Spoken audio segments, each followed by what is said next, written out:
And good evening, ladies and gentlemen, and welcome to Cold War Radio live on our home base, WAAR. We are America Radio, your number one source for streaming political and government talk anywhere. I'm Hutch Bailey Jr., deep down in the bunker in my Smith & Wesson studio. And way up north, calling Norway. Hello, Norway, come in, please. Good evening, Hutch, and good evening, lovely audience. Actually, it's 5 minutes past midnight now because we changed our winter time on Sunday, so it's it's quite early. I had to scramble because I just remembered like 15 minutes before the show that whoops, they changed winter time differently in America. So, but here I am in a lovely Christmas card like scenery. It's been snowing. It's beautiful, light and white outside. Freezers full of salmon and elk and caribou and everything. Absolutely. Follow me on Spreaker, ladies and gentlemen. Like the Facebook page, facebook.com/Cold War Radio, 2 A's in war. You can catch the show on Roku, Blueberry, YouTube, iHeartRadio, the405media.com, and you can get the Cold War Radio app for free in your app store, whether it be iPhone or otherwise. The email is hutch@steelcityresistance.com. The Cold War Radio patron hotline is open, 412-567-1460. The chat room is up on Spreaker. You can go to steelcityresistance.com to catch the show notes and become a Cold War Radio patron in the right-hand margin, or you can simply donate to the show there. There's two buttons. If you want to send mail, it's Hutch Bailey Jr., P.O. Box 96022, Pittsburgh, Pennsylvania, 15226. Now, back to the website. When you're at steelcityresistance.com, I'm drinking a rich cup of Just Black coffee, JBC, manufactured by the Black Rifle Coffee Company, the official coffee of Cold War Radio. You can get 15% off if you click the link in our links section on the website. Norway, a lot going on this weekend. There was a typical document dump on Friday, not so much in the way of documents, but in the way of announcing CNN apparently got a leak from Mueller's crew that there was going to be an indictment on Monday morning. So that's all anybody talked about all weekend. They took the bait, swallowed it whole, talked about it all weekend. I mean, you look at the Gateway Pundit, and there was 50 stories. Drudge Report, same way. And this morning, Manafort and another individual were, in fact, charged. I don't know if you've been following that too much. I'm sure you have been. Yeah, well, I glimpsed at it this weekend. It's been kind of crazy, but I mean, it's the same old story, and it's actually kind of chilling because everything revolves around this huge nothing burger, as I see it, and people lose completely sight over the fact that there is a world out there and it's moving ahead. And I mean, I just wish that Hillary would get over it. The media would grow up, and America could move forward. I mean, this is to the limit of, or actually across the limit of ridiculous. No, it is, and you make a brutally viable point when you say there's a world out there and it's moving ahead, and that is so true. We talked about the Russians last week participating in the takeover of the archipelago. I forget the name of it. Svalbard. Yeah, and it wasn't even mentioned on the news. This was one of the only programs that even talked about it. And you have some other things moving, China and North Korea, which we're going to get into in depth this evening. But these stories, they don't. You listen to, for instance, the White House press corps, and they seem like high school kids. The questions, the quality of the questions that they ask are just pitiful, completely pitiful. And it's like a na-na-na-na-na type of thing. And like you said, it's all predicated on something that's impossible. When I heard Clapper today, James Clapper, imposter director of national intelligence, actually say that the Russian government was involved in hacking the elections to get Donald Trump elected. Now, for a director of national intelligence to say something like that, I got it if a politician says it. But for somebody who's supposed to be in the game, to say that this communist, you can say, and I've heard this in the chat room before, you can say that Russia's not communist anymore. Well, Russia is communist. Russia might change the name, and it might not be the KGB, it might be the FSB, but they're still spraying stuff in people's faces and the people die. This is still a tyrannical regime. And to say that people of that ideology would want one of the most successful capitalists in the world over a leftist communist like Hillary Clinton you're saying that I'm stupid if I believe that. Does that make sense? Yeah, it does. And actually this weekend I spent a few hours watching Oliver Stone's series of interview with Putin, because I found it interesting to see what he says in an interview situation rather than what we read in articles. And you're right, he definitely has socialist aspirations. But on the other hand, he's leading his country, and he pointed out to this situation in America, which I found really fitting, because he was asked, "Did you influence the election? Did you get Donald Trump elected?" And he said, "Absolutely not." But he said the way the media in America is acting points to the fact that America has a big internal problem, and actually I'm in line with that, because when you see James Clapper, which we incidentally did a whole show on a little earlier here, making these statements, and you see how this entire intelligence industry is ganging up on the commander-in-chief, which has been elected by the American people. I mean, it beggars belief. There is an internal problem in America, and Americans need to clean that up. You're right, and a lot of it is knowledge-based.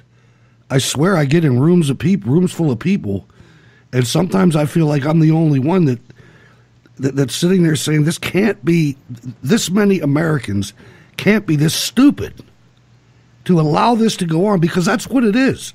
I mean, there's two different ideologies, strong ideologies at play in our world, and there have been since 1945. And one is clearly on the left, and the other is clearly on the right. And Moscow is about as far left as you can go without being Hitler. And Donald Trump is about as far on the other side when it comes to capitalism. And to think that he would even want... Donald Trump is the arch enemy of communism. With capitalism, you cannot have communism. A bunch of Donald Trumps running around and communism goes away. Because people can make for themselves, not for the group. Anyway, I'm getting worked up, so I'm going to bring it back down. But this is something that drives me nuts. And you're absolutely on point. And I mean, when you see leftist journalists supporting totalitarian ideologies, the way they do, they support Islam. They just mention Muslim ban, and they go completely overboard, and they're propagating communist ideologies. But I mean, look at all these ideologies. I mean, one has killed 669 million people. The other has killed 150 million people. The only and then you look at capitalism, which has lifted millions, hundreds of millions of people out of poverty. Which one do you prefer? And you have to ask yourself, why would the ones on the tyrannical side want to lift up the guy on the other side? Hillary Clinton and the Democrat Party want what Russia has. Absolutely. Absolutely. And I mean, if America was the society that the journalists really want, you could go and vote for Hillary Clinton and Hillary Clinton only.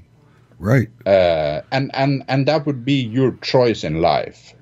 But the thing about it is, if the journalists got the country they wanted, they'd be writing from jail. Absolutely. Oh, absolutely. That's the other thing. Probably some of the media moguls would have been shot, and some of the savviest journalists would have been put into the propaganda machinery, and the rest would just fade out because they could be considered as potential enemies of state. And the college professors too; they'd all get whacked. Oh, absolutely. These people are stupid. This is and this is the big irony in this is that the people's shrieking highest to get this ideology is the first one a rule under that ideology would eliminate. Hey, LGBTQRS, guess what? Guess where you're going? Go back to the room with the blue door, because they're not going to see you anymore. You know, it's amazing the way these people vote for suicide for themselves.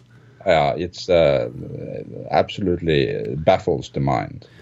Ladies and gentlemen, your weekly Jihad report for October 21st to October 27th. 34 Jihad attacks, 444 killed, tough week, 114 injured, 4 suicide blasts, all this occurring in 13 countries. The religion of peace atrocity of the week in Syria, 128 Christians massacred. Other recent misunderstandings of Islam. On the 30th in Nigeria, 5 are left dead when a Shahid suicide bomber clears out a mosque. On the 29th in Cameroon, 11 villagers are eliminated by Boko Haram terrorists. On the 28th in Somalia, a suicide bomber explodes outside a hotel, setting off a rampage that takes 24 lives, including 3 children and a beheaded woman.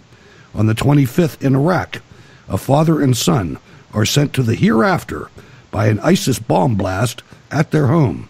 On the 25th, Somalia, an Al-Shabaab landmine and machine gun attack obliterate 10 civilians on a bus. On the 22nd, Nigeria, suicide bombers detonate at a displaced persons camp, taking 13 souls with them. Note, data for each attack is sometimes pulled from multiple sources. The provided link may not be in complete agreement with the updated detail for the incident. The religion of peace, ladies and gentlemen, one body at a time. That's not getting any better. It never does, Norway. It never does. It never will. And by far the most destructive force in the world is Islam, and there is no question about it. So we'll just have to work against it and really get out there and check your and this is one of the main reasons why I'm doing this show. Check the younger generations. What are they taught in school? Yeah, we have to counter it because they are being taught that it's a morally equivalent religion to the other religions in the world, and it's absolutely criminal to teach it that way, but that is the way it's being taught. Absolutely. And the best thing we can do as parents and grandparents is actually to pull our kids aside and check what actually are you learning in school about these things and set the record straight. And I mean, that is so important in the work we do, bringing the truth about these totalitarian regimes to the audience. Well, you're absolutely right. Among other subjects, I mean, there's a lot of subjects that need to be covered. And I think right now, one of the ones would be the way they are indoctrinating our children into thinking that if somehow you're Caucasian, that you're wrong. That's something else that needs to be stomped out. All of that whole identity politics needs to go. You got to judge people by their behavior. Now, ladies and gentlemen, what we're going to do tonight, we're going to delve into something. There's not a whole lot out there about it. We're going to talk about the three Kims, North Korea, the Hermit Kingdom.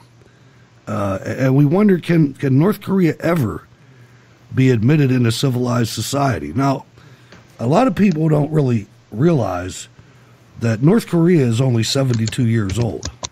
North Korea is a very new country. It was formed in 1945, and we're going to get into it. Before we get into it real heavily, I'm going to give you a little bit of overview. I have three different, very short clips that will explain some of these things, and then I want to get into some individual stories and some individual things that have happened with North Korea, the United States, and Vietnam, and the USS Pueblo.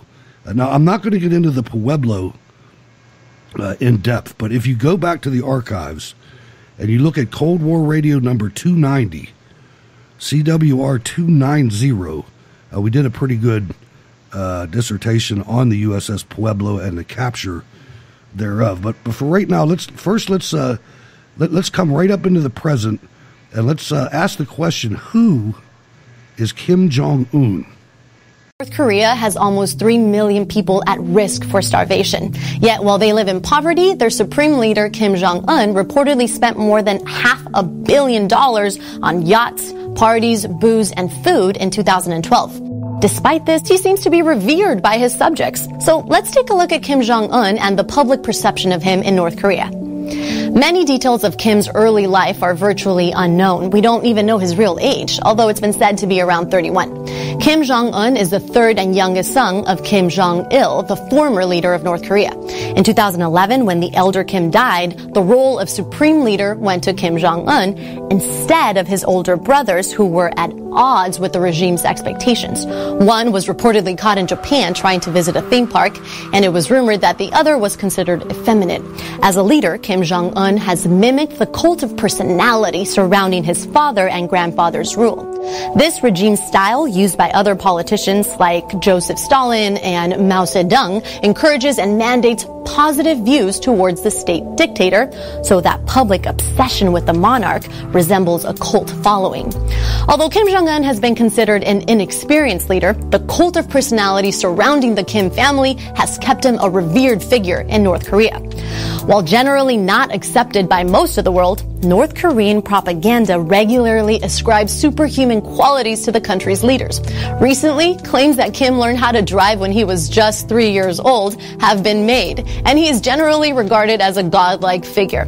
This kind of information is constantly dictated through state media and schools to the general public. However, the supposed adoration of the supreme leader is considered to be motivated by the fear of punishment. North Korea has a reputation for sending those not totally subservient to the state to hard labor prison camps, along with generations of their families. The threat of punishment is a powerful force of compliance in North Korea's government. Kim Jong-un's cult of personality, along with propaganda and the country's international isolation, protect and strengthen Kim's control. Even if human rights violations abound in his country, citizens of North Korea have no choice but to embrace their dear leader. All right, so there's the first installment. We have a little bit more information about Kim Jong-un. That I love doing the show. I didn't know he had an effeminate brother, though. That must be interesting in Hermit Kingdom. But he tends to drink a lot. Oh yeah, he actually consumes cognac for $720,000 a year. He owns at least a dozen Harleys. He smokes 4 packs of Rothmans a day. He has 20 water jets, 1 Mercedes, 9 white racehorses, and 20,000 films in his library. So he's definitely living the good life, unlike his compatriots out in the countryside. Now, something else that can be learned from all this is we talked at the beginning of the show about communism and capitalism. You ever notice that he doesn't have 16 luxury Russian cars? You know, no, exactly. Excellent point. Or Egyptian jet skis or anything like that. Oh, exactly. I mean, it goes to show he's actually craving and using the best luxury products of the capitalist world. Certainly, they always do. All right, now let's listen to something about the rest of the dynasty. We said 3 Kims. It started with Kim Il-sung, and then Kim Jong-il, and now Kim Jong-un. Producer, play the dynasty clip. Since its formation in 1948, North Korea has been controlled by the Kim family. Kim Il-sung, Kim Jong-il, and today Kim Jong-un have each, in their own way, made North Korea the most secretive and repressive country in the world. But little has been publicly confirmed about North Korea's ruling family. So what exactly do we know about the Kim dynasty?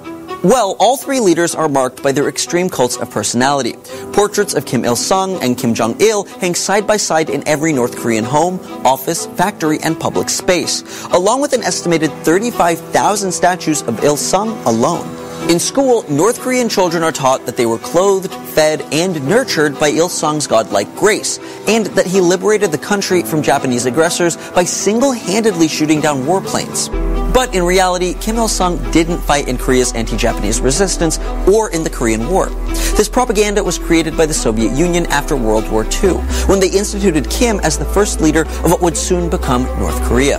Kim continued this propaganda war for decades, solidifying his position as the country's great leader. As such, he slowly shifted away from Soviet socialism and replaced it with his own political philosophy called Juche. Juche, which means self-reliance, is the idea that a country can succeed without any military or economic help from foreign powers, and it has been North Korea's defining policy since 1972. In 1994, after the death of Kim Il-sung, Kim Jong-il came to power. The second Kim is often described as North Korea's most secretive and ruthless leader. He believed that the less was known about him, the less could be used to undermine him. Kim didn't make a single public speech during his 17-year tenure, and even spread false rumors about himself in an effort to remain elusive. To this day, major details about his life, including his date and place of birth, remain unconfirmed. The so-called Dear Leader strictly limited North Korea's access to information and freedom of movement, and exacerbated the effects of a drought that killed as many as 3.5 million people. He also expanded a system of political prison camps characterized by torture, hard labor, and sexual abuse. When Kim Jong-il died in 2011, his third son, Kim Jong-un, became supreme leader. Kim Jong-un is best known as the dynasty's spoiled young prince. He's thought to be in his early 30s, and has reportedly spent millions of state dollars on imported luxuries, including designer cigarettes, expensive cognac, Japanese Kobe beef, and a custom-designed yacht. The third Kim has introduced some economic and political reforms, including allowing limited foreign tourism, reducing punishments for returning defectors, and allowing a handful of media organizations to open North Korean bureaus. However, Kim has largely continued his father's and grandfather's oppressive policies, and most unsettlingly, aggressively expanded the country's nuclear weapons program. So, how did the Kim family become such a powerful dynasty in North Korea? And what factors have allowed them to stay in power? Find out in this video. North Korea goes through all the motions of a parliamentary democracy while operating as a theocratic dictatorship. Clearly, one does not disagree with the divine rights of the leader of a theocracy, in this case, Kim Il-sung. While North Koreans may want to put a stop to the countless human rights abuses, mass incarceration, and widespread famine, there is no political method of doing so. Thanks for being with us today on Secret Daily. Be sure to like and subscribe for more videos every day. All right, so there you go. That's a little rundown on the 3 Kims. This new one, he really he came on the scene hard. I remember one of his uncles or one of his family members was the Secretary of Defense, and I remember the story. I mean, you don't know if these stories are true or not, but they said that he put him in a fenced-in area and let loose 100 dogs on him. I mean, what a way to go. Well, the way they've acted on the world stage certainly lends some credence to these stories. So I wouldn't hold that for impossible. I mean, the way they treat people, savagely, brutally kill their own people, either through starvation or, as you heard in the clip here. Can you imagine that, Hutch, you disagree with the President of the United States, and suddenly you and your entire larger family just disappears from the face of the earth, simply wiped out of history. Yeah, I mean, it's amazing the way this country continues. I mean, it's just something. Let's welcome Christine to the program. Good evening, Christine. What's on your mind? How do you know it's me? Because I got a magic Am I the only phone. one from South Dakota that calls? No, when you called me, I entered you into my system. Oh, say hi, Norway. Good evening, I sure Christine. miss you. Miss you too. I'm going to not stay on here. I would like to learn a little bit more about what happened with the Korean War, about declaration of war or no declaration ever made. Where do we stand in that? Where did that end up from the 1950s? I really don't understand that, and I don't know how many other listeners don't know about that, but maybe you could dig into that. Well, I could do my best. What happened was at the end of World War II, the Korean Peninsula was liberated from the Japanese. The Japanese held the peninsula since 1920, and when the war was over and we ejected the Japanese, the Russians got the northern half and we got the southern half, and the Russians installed Kim Il-sung, who was trained in Moscow and other places. Not immediately, but he ended up being the point man. But that happened in 1948. In 1950, the North Koreans, prodded by the Russians, invaded South Korea, and the United Nations, it was their first action. The United Nations decided, with the strong leadership of the United States, to repel this invasion.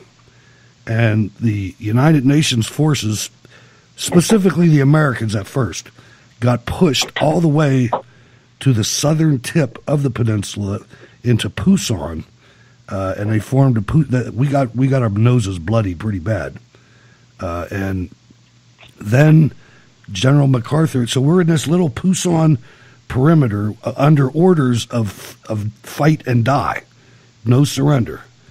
And then General MacArthur made a amphibious move up the coast into Incheon, which was north of the invading North Korean army, and encircled them. And we pushed them all the way back to the 38th parallel, regained Seoul, and pushed them all the way to the northern border with China, which is the Yalu River. And at that point, the Chinese intervened. And the Chinese sent 300,000 soldiers south to attack us and the South Koreans, mainly us, and pushed us all the way back to the 38th parallel. And then in 1953, we signed an armistice with North Korea, so the war was it's not over to this day. We're just under an armistice, and we still have soldiers there. There was war declared?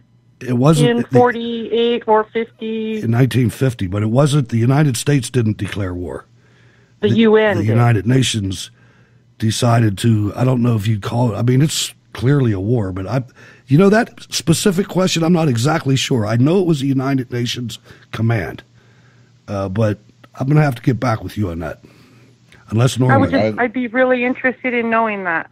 Because with this 70-some years ago and the way things have been distorted in history and all, maybe it's time to relook at that, so we understand it better. Like I said, we still have soldiers there. I mean, I served there for a year and a half. And it's something like you've never seen before. At least the South. Of course, I've never seen the North. But in the South, it is a country that its infrastructure is set up for war. In other words, there's fighting positions and tank traps and just things that you wouldn't see anywhere else in this entire country. So when Obama was sitting in the Oval Office with President Trump, and he said the biggest problem you're going to have is North Korea, do you believe that? Well, and then not long after that was when Rodman flew over there after Trump was in office. And then he came back, and right after that is when Kim Jong-un made his first real threat. What are the odds that Rodman delivered a message from Obama? Oh, I don't know. Dude, that's my conspiracy. I think Rodman's in on it. I personally, and this is going to maybe rub some people the wrong way, but I'm far more worried with Iran than I am with North Korea myself. Norway, what do you feel? Sure.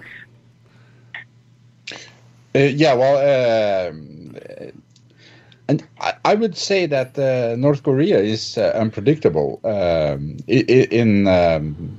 To the question from Christine here, the North actually just attacked and invaded South Korea in 1950 after the South had declared independence. So that was a really surprise attack. And when the UN went in after that to stem the flow, they called it a police action. So it was. I don't think the UN ever agreed that it was a full-scale war. It was a police action. It was said.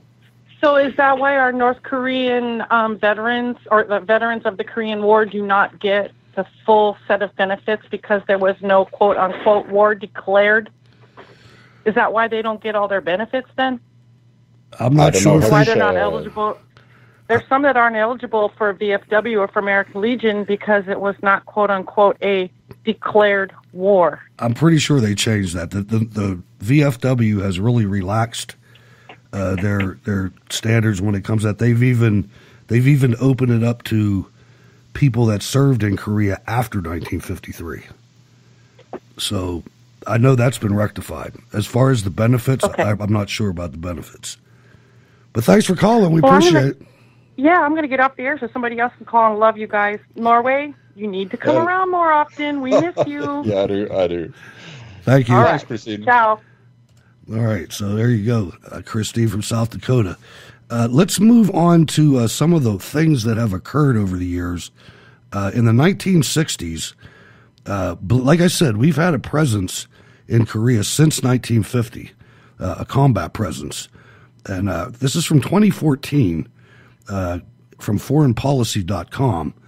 But earlier this month, a 24-year-old American named Matthew Todd Miller tore up his tourist visa while attempting to enter North Korea and shouted that he had gone to the country after choosing it as a shelter and would seek asylum, according to the country's state-run news agency KCNA. He was subsequently arrested by a relevant organ of the country's security services, which KCNA reports is investigating the case. Now, they took him between 1962 and 1965.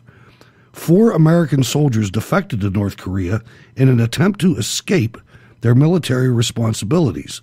James Dresnick, 21, Charles Jenkins, 24, Larry Abshir, 19, and Jerry Wayne Parrish, 19, did not know one another before they fled north, but once they arrived in the country, the authorities brought them together, forcing them to live in a house where they were under constant surveillance and subjected to re-education, which involved memorizing the political philosophy and writings of Kim Il-sung, then the country's paramount leader, as well as studying the Korean language.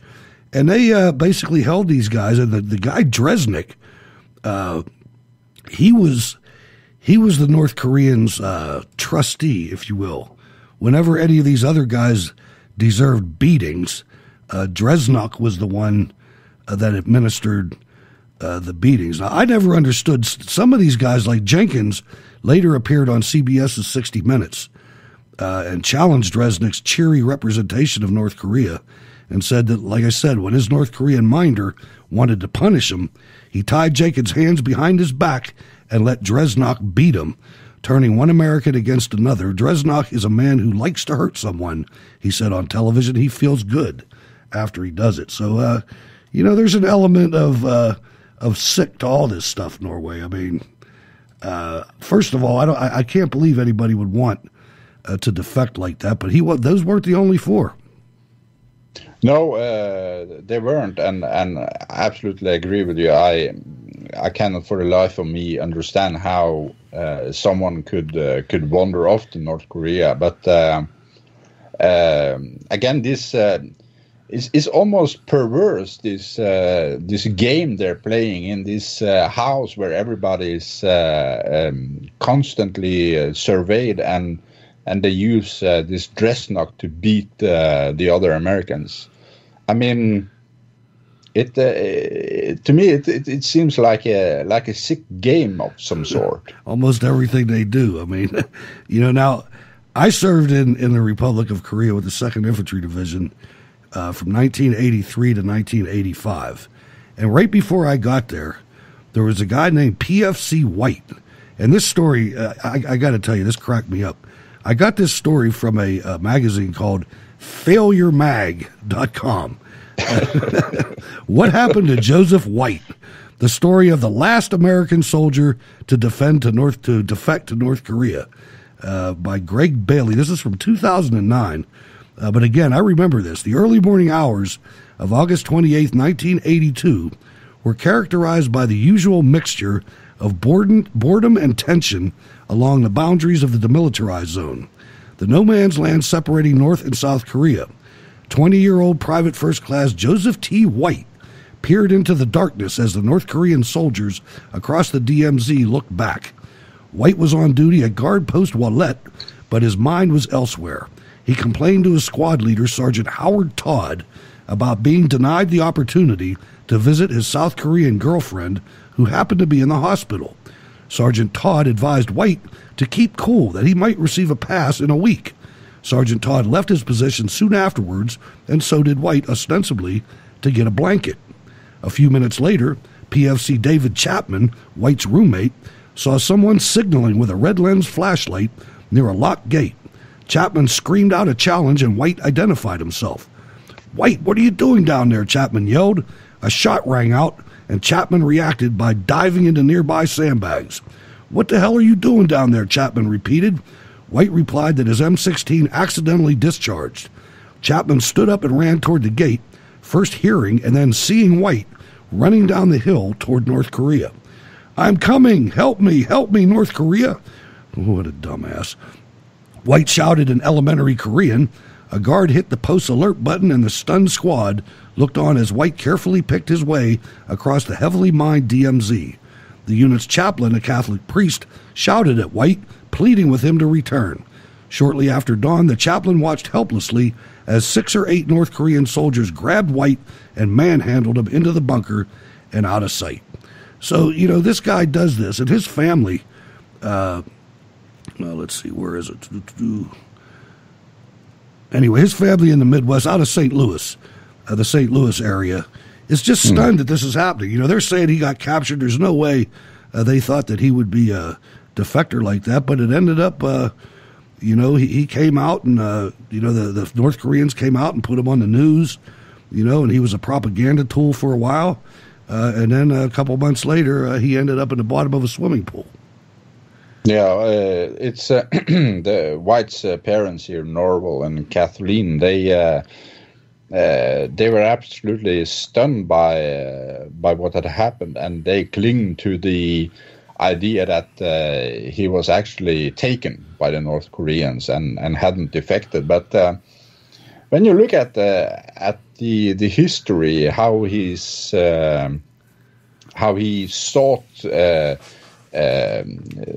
constantly sought ways to be commanded in life. He needed this. I don't want to get into too much psychological mumbo jumbo, but he seemed to me like he was always into the regimented lifestyle.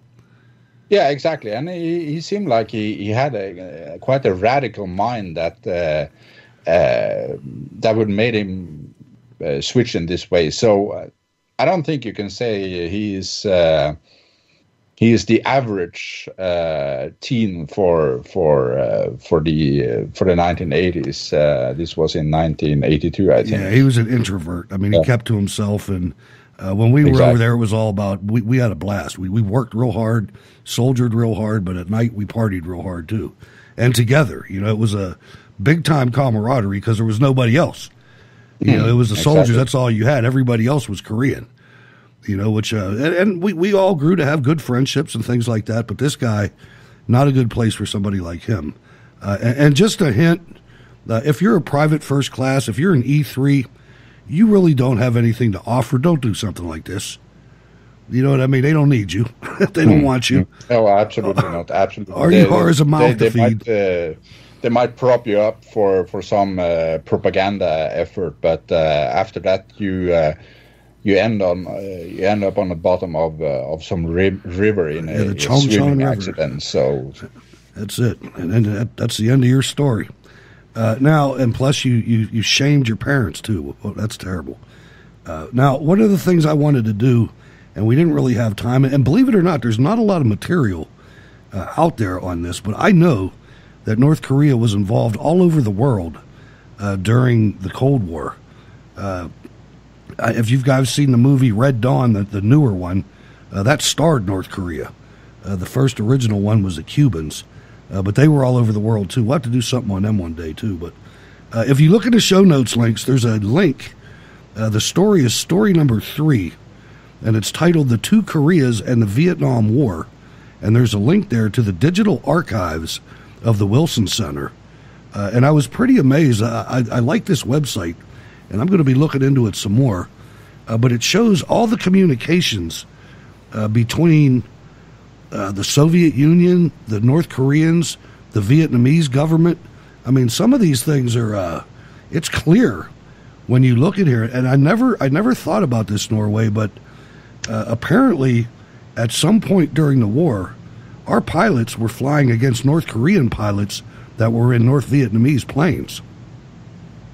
Yeah, and I mean, this entire situation, first with the Korean War and then the Vietnam War, the entire southeastern Asia theater, it was a gigantic battle between the Western capitalists and the communists, and I mean when you look at the Korean Peninsula today, and especially when you look at a night satellite. Oh, I should have used that picture. I should have used that one. You're right. Sorry. I mean, it shows so clearly where capitalism has been working and where communism has been working. I mean, the North Korean peninsula is completely blacked out. Right. It's just a big black blob, and you have South Korea with cities with lights, roads everywhere. It's like looking into a galaxy simply. You know, I'll tell you a story about lights.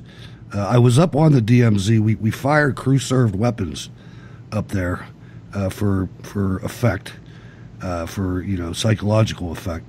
And there was a village called Freedom Village on the North Korean side of the DMZ. And in the evening, when it started getting dark, it was like we used to call them November kilos. One North Korean would go and flip a switch, and every single light in the whole village would go on at the same time. It's a regular Potemkin village, in other words. Now, I just want to read one of these dispatches from the Wilson Center. This is September 30th, 1966. Agreement for the dispatch of a North Korean Air Force contingent to fight in North Vietnam. The agreement stipulates that the North Koreans would provide pilots for one North Korean Air Force regiment consisting of 2 companies, 10 aircraft each of MiG-17s and 1 company of MiG-21s, while Vietnam would provide the aircraft and all necessary technical equipment, maintenance, and logistics support for the North Korean flyers. I did not know that. That's why I love doing this show. But that's because you flip that around, and during the Korean War, the Russians provided pilots for the North Korean Air Force. I mean, we captured some of them, I think. But I wonder if we captured any of those North Korean pilots. I just wonder about that. We'll never know because they hide all that. But it's just something. If you go through that archive and look at some of the things, it's amazing how intertwined this all was. I mean, you're right. These North Korea and South Korea, North Vietnam, South Vietnam, all proxies for us and the Russians and Chinese. Yeah, and I absolutely would urge people to go into steelcityresistance.com and check out the show note links. This digital archive from the Wilson Center is absolutely massive, and unfortunately, I nearly missed the show because of the new winter time here, so I didn't have time to pry deep into this document, but it's massive, and it's got so many interesting angles that I've never heard about this. No, so it's going to be nice. It's worth looking into. It's going to be good to use it for the future for other subject matter. I mean, this is like unclassified stuff that must have been recently. Or whenever, unclassified. I mean, there's excerpts from Leonid Brezhnev's speech at the Communist Party plenum on the morning of May 27, 1966, in which he discusses his visit to North Korea and meetings with Kim Il-sung, as well as Soviet and North Korea relations with North Vietnam, China, and Japan. I mean, I only found this today. I could dig on this for a couple weeks. Yeah, exactly. It's a really exciting site and a great effort from the Wilson Center to make this public for people who are interested in this very important conflict. And, something else that comes to mind with this whole subject of the Vietnam War and proxies for communism, you look at the people that were most active and violent. I'm not talking about the average college student that was too scared to go to the military. That's not the guy I'm talking about. But I'm talking about the organizers, the Hillary Clintons. You look at these people that were totally against the Vietnam War, and you look at the people who are running our country today. They're the same people. I mean, the same people, not the same kind of people. The same people. We got Mississippi Jim on the phone. What's up, Mississippi Jim? Hey, Hutch, I just wanted to ask you in Norway, what about Bergdahl? I hadn't watched the news today at all. I hadn't even had it on. He entered an apology. Have we heard anything on him lately? He entered an apology of some sort. I breezed by the article. I don't think there was a sentencing or anything, but he actually apologized to the families of the soldiers that were wounded or killed looking for him. Now, what that's going to do, I have no idea.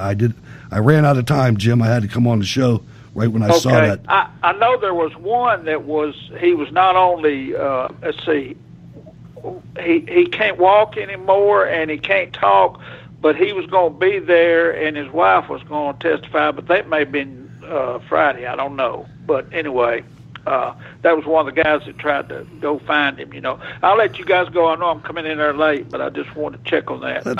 I'll see you later. That's okay, Jim. Call see you, back Norway. anytime. See you. See you later. All right, Mississippi Jim. That's twice I got caught and I didn't know the whole answer. I got to work on that. Now, also, go ahead. Just a quick question here, Hutch, because I find it interesting to pick someone's brain that's actually been there. Were you stationed along the DMZ or? I was not. I was in an air defense artillery unit that had fixed positions in other places of the country. We were not members of my division rotated on and off the DMZ, and I went to the DMZ to fire crew served weapons, but I was never stationed on the DMZ. I was I guess 20 miles south of it. I see. And what was it like? I mean, you mentioned already that it was a highly militarized country, ready for war at any time. But how was the? Did you feel that in any other way with the population? Or Korea is a very mountainous country that has lowlands that are rice paddies, and the only time a mechanized force there's a route. There's only one way to traverse the country from south to north, or vice versa, and that's via a path called the Western Corridor. Mm-hmm. And the Western Corridor is basically rice paddies, but you have to, if you've ever seen a rice paddy, you have to wait until it freezes over before you can drive any vehicles across it. Exactly. So we stayed in the field in the wintertime. That's why anybody that has ever served in Korea will tell you how damn cold it is there, because you're outside all winter. You know what I mean? Exactly, So exactly. So you could feel it there, and you could feel now. This is a long time ago. It's different now, as far as a couple generations have passed. But when I was there in the '80s, the further north you got, and the older the people were, the more they loved you. In other words, the youth were starting to get away from it, like we were just a pain in their butt, and they didn't really understand why we were there, and that none of us really wanted to be there. But this is just something that we had to do, and. I don't know. I guess it's a little different now, and they resent us a little bit, but I wouldn't mind getting out of there. I wouldn't mind getting out of all these places we're in. I'm wondering about Afghanistan and everything else. I just show me what winning means, and then we'll go from there. Hey, exactly. I want to make one more statement before we get out of here. Go to the show notes link. Story 4 is a bunch of different timelines put together by the BBC. It's several pages long. It's actually 11 pages long, but it goes through all kinds of different timelines that we're just not going to have time to cover tonight. So SteelCityResistance.com, show notes links for 529, CWR 529. Norway, any final comments? We're running out of time, sir.